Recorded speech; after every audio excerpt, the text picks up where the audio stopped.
చేసుకోనండి. రాజ్ తరుణ్ నావాడు కాబట్టి అని రాజ్ తరుణ్ నుంచి నాకు హాని ఉండదండి. రాజ్ తరుణ్ క్రిమినల్ కాదు అండ్ క్రుయాలిటీ ఉండదు.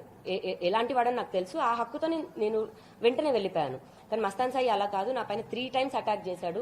అతనేంటని, వాళ్ళ పేరెంట్స్ ఏంటని, ఎలా మ్యానిపులేషన్స్ చేస్తారు, అది డిపార్ట్మెంట్ దగ్గర నుంచి అయినా సరే ఎలా చేశారు అని నా కేసులో నేను చూశాను. కాబట్టి నాకు 2 సంవత్సరాలు పట్టింది. నేను అదే ధైర్యంతో వెళ్ళాను, హార్డ్ డిస్క్ తీసుకొచ్చాను. అతను హార్డ్ డిస్క్ కానివ్వండి, ప్రతి క్లౌడ్ అకౌంట్ లో కానివ్వండి, ఆ అమ్మాయిలు ఏంటి, ఎంతమంది అమ్మాయిలు ఉన్నారు, ఏం వీడియోస్ తీస్తున్నాడు, ఎక్కడ అప్లోడ్ చేస్తున్నాడు అన్నది పోలీసు వారే తెలిపాలి.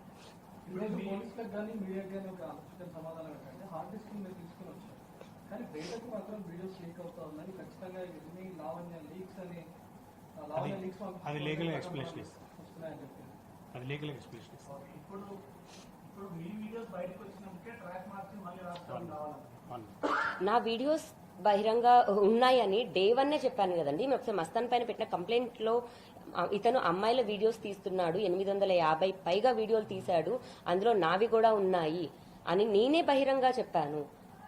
ఈ రోజున ఇప్పుడు అని కాదు. నా వీడియోస్ రావడం ఈ రోజున వాళ్ళు వదులుతున్నారు. మరి నేను వదులుకుంటే మీరే చెప్పాలి. ఇంకా నీ వీడియోస్ నువ్వు ఎలా వదులుకుంటున్నావని. నేను ఎవరివి వదలలేదు. నేను కంప్లైంట్ నాకు తెలియదండి. ఇంకా నేను ఎవరితో మాట్లాడట్లేదు, ఫోన్ యూజ్ చేయట్లేదు.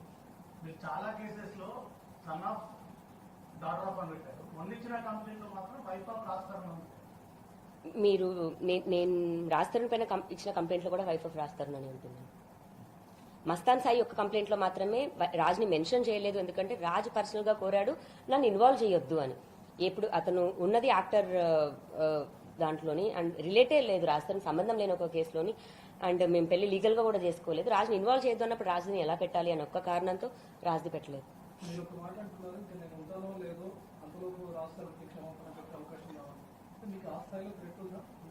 ఖచ్చితంగా అండి. మస్తాన్ సాయి నా పైన చేసిన దాడులు అంటే అందరికీ కనిపించవచ్చు. నువ్వు మస్తాన్ సాయితో బాగానే మాట్లాడుతున్నావు కదా, వీడియో కాల్స్ తో కూడా బాగానే మాట్లాడుతున్నావు కదా అని. నా పైన ఎంతైతే దాడి జరిగిందో అది నా ఒక్కదానికే తెలుసు. నేను హాస్పిటల్కి వెళ్ళాను, అన్ని వాటిల్లో ఎమ్మెల్సీ కూడా చేయించుకున్నాను. నా ఒంటిపైన దెబ్బలు ఇప్పటికీ క్రూరంగానే ఉన్నాయి. అండ్ అవి కోపంతో కొట్టే దెబ్బలు కాదు, ఒక మనిషిని హతమార్చాలని చేసిన దెబ్బలే. అంటే డబ్బులు అందరికీ ఉంటాయి. ఆ డబ్బులు ఎవరి వాళ్ళ లగ్జరీ లైఫ్ నో లేకపోతే వాళ్ళు బెటర్ లైఫ్ ని లీడ్ చేయడానికి యూజ్ చేసుకుంటే బాగుంటది. అవతల అంతం చేయడానికి లేకపోతే అవతల కరెక్ట్ మాట్లాడితే తప్పు అని నన్ను చంపేస్తారు అన్నదానికి యూజ్ చేస్తున్నారు. అండ్ చంపేస్తారండి నాకు తెలుసు.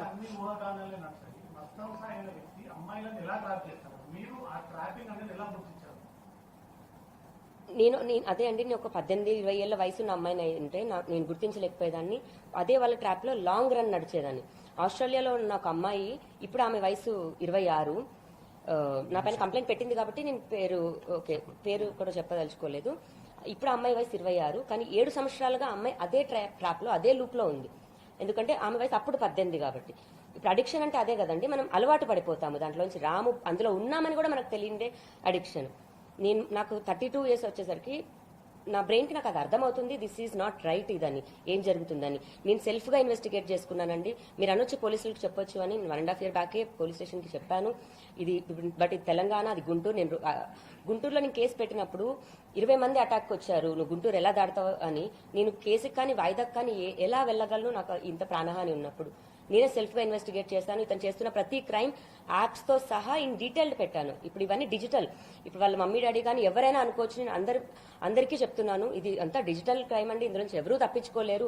అతను చేసిన యాప్ ఇప్పుడు అతను సర్వర్ డౌన్ చేసినప్పటికీ అందులో నుంచి అతను అప్లోడ్ చేసిన ప్రతి వీడియో అతను తప్పించుకోలేడు. వాళ్ళ మమ్మీ డాడీ వచ్చి మా కొడుకు ఇది చేయలేదు, అందులో మా కోడలిది ఉంటుంది, అతని గర్ల్ ఫ్రెండ్ ఉంటుంది బహిరంగ వాళ్ళే చెప్తున్నారు. ఆ 2 అమ్మాయిలదే ఉంటే మీరు ఏం చెప్పినా నేను సిద్ధంగా ఉంటాను. నేను నా కళ్ళతో చూసింది 44 మంది అమ్మాయిలు. నేను హార్డ్ డిస్క్ కానివ్వండి, నా దగ్గరున్న నేను చూసిన వాటిలో మాత్రం నగ్నంగా అమ్మాయిలకి తెలియకుండా చేసిన వీడియోలు 15 మంది అమ్మాయిలవి రెడీగా ఇప్పటి వరకైతే అయ్యాయి. బట్ 44 మంది అండి, 2500కి పైగా వీడియోలు. ఇది నిజము అండ్ ఇదంతా డిజిటల్ రికార్డు. ఇప్పటికైనా వాళ్ళ పేరెంట్స్ ఒక దగ్గర ఆపేస్తే బాగుంటుంది. ఈ రోజుకి కూడా గుంటూరులో